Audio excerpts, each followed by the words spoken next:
Isang malaking sunog po ang sumiklab sa loob ng First Industrial Township Special Economic Zone sa Barangay Pagaspas, Tanawan City, Batangas nitong hapon ng Linggo, Abril 6 na nagsimula sa isang pabrika ng mantika at mabilis na kumalat sa iba pang bahagi ng compound. Ayon sa ulat ng Bureau of Fire Protection, unang nagliyab ang naturang pabrika dakong hapon at dahil sa lakas ng hangin ay agad na kumalat ang apoy papunta sa parking area kung saan nakagarahe ang nasa 1,000 sasakyan.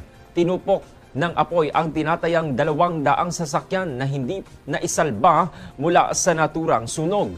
Idineklarang far out ang sunog bandang 3:00 ng hapon. Patuloy pa rin pong tinataya ng mga investigador ang kabuang halaga ng pinsala habang nagpapatuloy naman ang assessment sa lawak ng natupok na bahagi ng industrial park.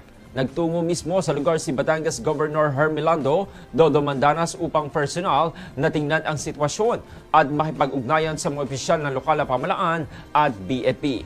Sa ngayon, patuloy po ang investigasyon sa sanhi ng sunog habang patuloy ding isinasagawa ang clearing operations sa naturang lugar. Wala namang naitalang nasawi o malubhang nasugatan sa insidente.